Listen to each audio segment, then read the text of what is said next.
This channel is for adults and not for kids. Hey, my friends, thanks for stopping back by. So yesterday I got in a set of Blu-rays that I wanted to talk to you guys about. It's a Giallo boxed set, and I thought, I don't know if I've ever talked about Giallo stuff on here, so I thought I would.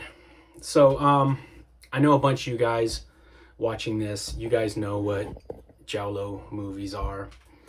In a nutshell, they are lurid crime stories and murder stories filled with lots of sex and murder and all kinds of fun stuff. They're Italian films, and the word giallo is the way of pronouncing the word yellow in Italian. And those films were basically based on pulp novels. Just one step above comic books, just sort of like a lurid, danger-filled, sex-filled novels that was on yellow paper. And so to describe this type of film based on that type of subject matter, they just call it, giallo. Sort of based on those types of books. And that's how it got its name. Anyway, so it's an Italian genre of films, and they're a lot of fun. I love a lot of different genres, not just horror, not just science fiction. But you start spreading out, and you get into a lot of Italian films like Giallo, and then you can lead to spaghetti westerns, and you can lead into samurai films, and it's good to just throw your nets out wide and enjoy a lot of different genres. Giallo is horror, so I think it counts as horror. They might not always have a monster in it, but humans are the worst monsters, so I think it pretty much qualifies. So in underground cinema, cult cinema, grindhouse cinema, whatever you want to call it, all those terms are interchangeable. They all mean the same thing. There are certain women that stand out. They have that it factor. Just like super sexy, but also they're badasses too. And they stand out in the genres they're from. One of those ladies is Meiko Kaji, that you guys might know from Lady Snowblood, or the Scorpion Prisoner films. She's got that factor going on. Another one is Christina Lindbergh. They called her One Eye. This movie's insane. This movie's so awesome. She is super sexy and such a fucking badass. If you guys have never seen this film, I don't know what you're waiting for. This movie is so good. It's so much fun. Just dirty, filthy fun. Yeah, those are great. So another woman that has that it factor, she just stands out in the genre, is Edwige Fenech, and she is gorgeous. She is this Italian bombshell, and she's in a bunch of these giallo films that I like. And these ones she's in, they have like lots of sex, lots of murder. There's a couple of them are tinged with the occult. Yeah, there's like cults that are out to get her, that want her in the cult. The Strange Vice of Mrs. Ward. This is a good one. I'm not going to give away the plots. You guys owe it to yourselves to watch these. I'm just going to tell you they're full of awesome kills, great looking girls, lots of murder, lots of sex, lots of 70s fashion and 70s music. The music in these Italian films, these Giallo films, is insane. I have tons of these soundtracks. The music is just so good. The music, the fashion, the artistic way that they kill people. Like, there's a lot of style in these films that people don't give them credit for. Maybe they are coming around to it now over here in America and starting to realize that these are, it's art. It's not just like, killing for the sake of killing. I mean, don't get it twisted. There's tons of killing, but it's artistically done. A couple films that I didn't grab are from Dario Argento, who, he's a fucking horror legend. And his stuff is, some of his stuff can be considered Giallo too. Like, there's scenes in Suspiria that you could kind of say are Giallo-ish. But yeah, I'm getting sidetracked. All the Colors of the Dark. This is another awesome one.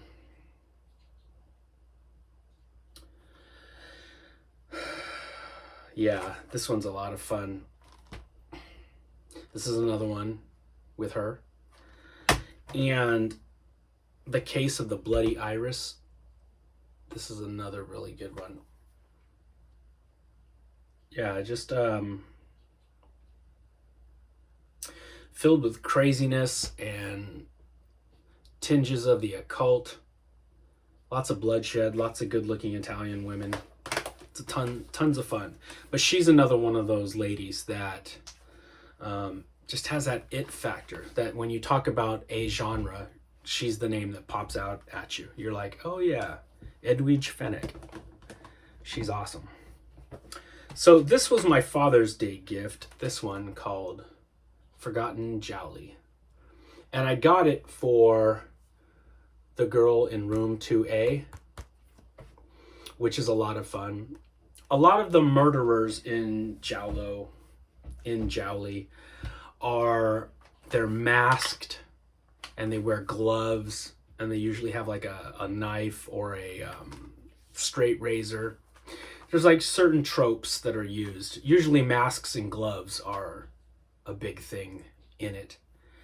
And there's always like some weird sexual kink going on. The girl in room 2A is pretty awesome. And the French Sex Murders, I like that one too. I have not seen this one called My Dear Killer. I don't know what that film is. I haven't seen it yet. Me and Thor are going to watch that one tonight.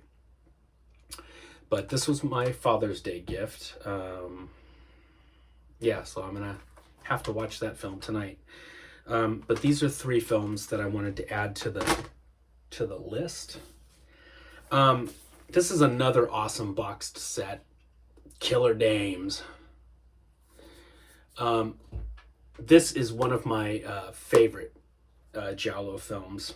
The Red Queen kills 7 times. The soundtrack to this one is awesome. It sounds like a lullaby gone berserk. And there's the masked killer. She kind of looks like Little Red Riding Hood, but with a kind of like a Michael Myers mask. Just like a plain expressionless mask underneath this red cloak. And she comes running at you and hacks you to bits. It's a lot of fun.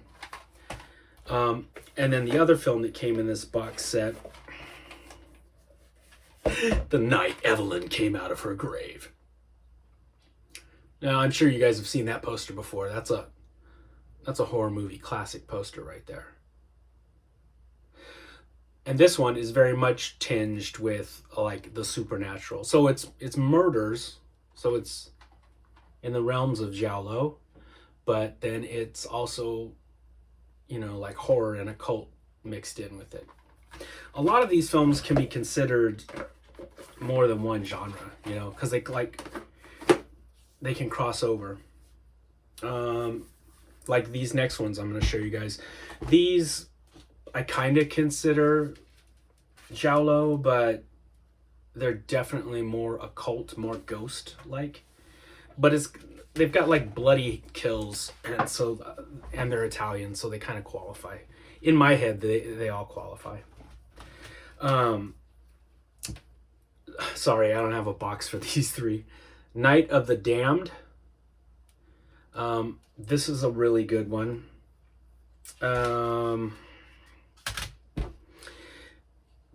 Let's see. This is a witch movie. This dude and his wife go to visit his friend, who the friend sent him a letter saying, "Please come see me, I'm dying." So the guy and his wife, they go to visit this friend, and he's shacked up with this witch, this crazy like succubus. She runs this cult, and she's like hundreds of years old. She's a witch, but she's like this hot Italian chick, and she kills women. She's a succubus, so she sucks all their life out of them, and she stays young. She drinks their blood. She's like a vampire. That's a good one. I pray someday I can find this damn thing on Blu-ray somewhere, but as of yet, I mean, I can't even find a DVD for this one. So that's Night of the Damned. Shadow of Illusion. This is a cool one. This is like, so these three that I'm showing you, I guess you guys could call these Italian Gothic. They're like Gothic Italian horror movies, but with a twist of Giallo in there. They've kind of got that whole murder, lots of bloodshed. So yeah, I would say they've got 1 foot in the occult, Italian Gothic, and 1 foot in Jowly. So Shadow of Illusion, this is a cool one. This model gets hit up by this cosmetic company to fly out to Egypt, and she goes out there to Egypt, and it's another cult. It's this Egyptian cult who they want to sacrifice her to, I don't know, Ra or some Egyptian god. And that's a really cool one too. This next one, there's a lot of, so during the 70s, you would get these films with Italian people, Spanish people, and German people all sort of like coming together to make like these crazy mishmash awesome movies. But they would have stars from each of those countries, because each of those countries is putting in money to get this movie made. So you'll see some of the Paul Naschy actors, the Spanish actors, popping up in these Italian films. And that used to throw me off when I was a little kid, because I would watch some of these, and I swore to God that Paul Naschy was Italian. I used to call him that Italian werewolf. I didn't know his name. I didn't know, Waldemar Daninsky. I didn't know any of that stuff. I just thought, that's that Italian werewolf. But, no, he's a Spanish werewolf. Anyway, in this one, Something Crawling in the Dark, this is a good one. This is kind of like a whodunit Giallo. A bunch of people, and I've got the Spanish version too. So this is like Spanish and Italian. This one is a group of people. It's kind of Scooby-Doo-ish. A group of people that don't know each other. They all find themselves at this big haunted mansion, and they start getting bumped off one by one. It's like a whodunit, but it's filmed really cool. It's really nice. And the last box set that I have, these aren't all the Giallos that I have. I've got a big collection, and a big collection of spaghetti westerns I could talk to you guys about. I like a lot of different genres, and I think it's really good to, sample lots of different types of films. I think if you just watch one thing, it's like music. If you just listen to one type of music over and over and over, eventually you'll get sick of it. So it's nice to be able to listen to lots of different types of music, watch lots of different types of films from different genres, eat lots of different types of food, you know, associate with lots of different types of people. Life is too short to be fucking boring and just sample one thing. You know, it's better when you take it all in, when you sample as much as you can that's out there. Yeah, you will find a richer, happier life if you taste a lot of different flavors of things. This one's called Forgotten Giallo. This is another box set, and the reason why I got this one was for this movie right here.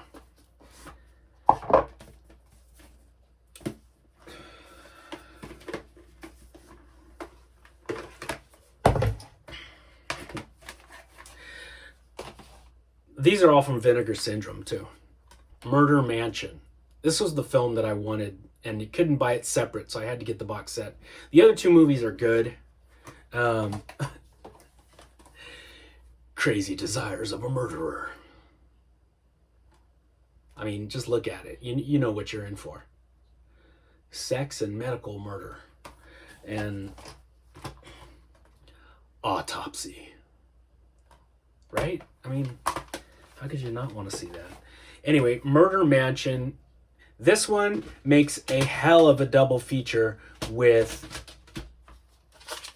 Something Crawling in the Dark. Now, I've seen this one it goes by another name, Something Creeping in the Dark. But then I've seen it Something Crawling in the Dark. And those are just the American titles. I mean, it's not the real title. But this one and this one are a lot like each other. They're both groups of people that find themselves in a like abandoned haunted house, and craziness starts happening. This one's got like ghosts that show up, but it's kind of like a Scooby-Doo plot, but still people get bumped off in a very spooky way. In this one, the ghosts are real. Yeah, this one, the ghosts are real.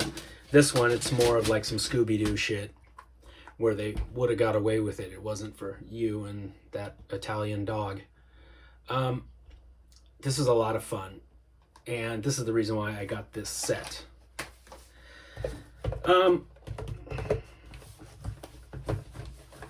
So something I can't fucking stand about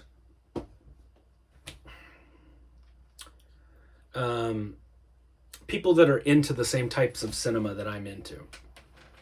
There's this bizarre fucking gatekeeper mentality. I used to hang out with a guy that he passed away and now he's dead. But when he was alive and we would hang out, if somebody would question about a movie, I never liked the way that he handled it. So if somebody was like, you know, who's Christina Lindbergh? You know, he would be like, you don't know who Christina Lindbergh is? And like try and lord it over the person, you know, like trying to seem like, you know, he was superior for knowing this stuff. And I handle it a little bit different. Yes, this cinema isn't for normies. It's probably not. But people that are curious about it, I'll talk to them about it all day long. So if somebody comes up to me and goes, what the fuck is They Call Her One Eye? What the fuck is that movie Thriller? And I would handle it by saying, you've never seen the movie Thriller? It's going to change your fucking life. And then I would proceed to tell them all about it. And how you have this gorgeous chick with an eye patch, and the eye patches match her outfits. So when she's in a red outfit, she has a red eye patch. It's an amazing movie.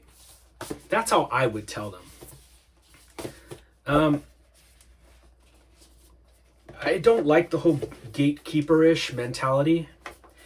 I mean, to a certain extent, yeah, you're gonna, you know, you might look down on other people that aren't into the same shit that you're into. I think that's just kind of natural. You know, somebody's like, I don't like horror movies. And so you're kind of like, well, fuck you then. But if they came at you and they're like, well, why do you guys like horror movies? Why should I like horror movies? And then you can open up a dialogue and you can talk to them. I don't think it does any good to just like tell a person, you know, to just like lord it over their head with like, you know, this secret occult knowledge that you have and you're not going to share it with anybody. I never understood that sort of mentality. And another thing that me and my friend that passed away, another thing we would butt heads on is I used to say, you know, thank God for fucking Quentin Tarantino. Because Quentin Tarantino brought cult films to the masses. Because of his insane love of films and his fucking vast knowledge of movies. He is able to share that and talk about it and bring it out into the light with everybody. My favorite Tarantino film is Kill Bill, and that's the one that has the most elements in it that I like. There's, you know, samurai films. It's got fucking Sonny Chiba in it. It's spaghetti western. It's kung fu films. It's giallo. It's horror movies. It's like, it's everything shoved in there. And it's cool that not only does he tell more people about this cinema, but it becomes more available. A lot of these companies started cashing in after Kill Bill came out. They started pumping out a lot more DVDs and soundtracks, and there was like this renewed interest in films from the 70s and the 80s, but more so the 70s. And my friend used to think that Tarantino was some sort of like poser. And I'm like, how the fuck is he a poser? Like he lives and breathes this shit. Just because he's successful at it now, you know, I think that's what it is. I think it's some sort of like bizarre jealousy that people have with like somebody that likes the same stuff they do. When they make it big, the people that are still down here are like, he wasn't a true fan. He's just telling all of our secrets to the normal people. Like I see that shit in music a lot. Music and movies. This whole Gatekeeper shit is just fucking bizarre to me. It's like little kid stuff. I don't have time to play that shit. I like a lot of cool stuff, and if anybody asks me about that stuff, I'll tell them all about that cool stuff. And then it's up to them if they like it or not. I'm not going to act like, you know, I'm God's gift to the world. I mean, we all know I am. Anyways, I just wanted to say hi and tell you guys about my Father's Day gift. And I thought, you know what? I don't remember if I've talked about Giallo on the channel. I know with my old channel, you know, I used to have tons of videos, and I'm pretty sure I talked about it then. But after the whole COPA thing, the Child Online Protection Act witch hunt thing, I yanked down all my old videos. So I don't think I have anything up on the channel now. But now I do. So, all right, guys, I'm going to quit running my mouth, and I'm going to enjoy some of this Italian sex and murder. And hit me up with any questions you guys have. If you guys want to know anything about these movies, hit me up. I will talk about it. All right, my friends, take it easy and have a good rest of your weekend.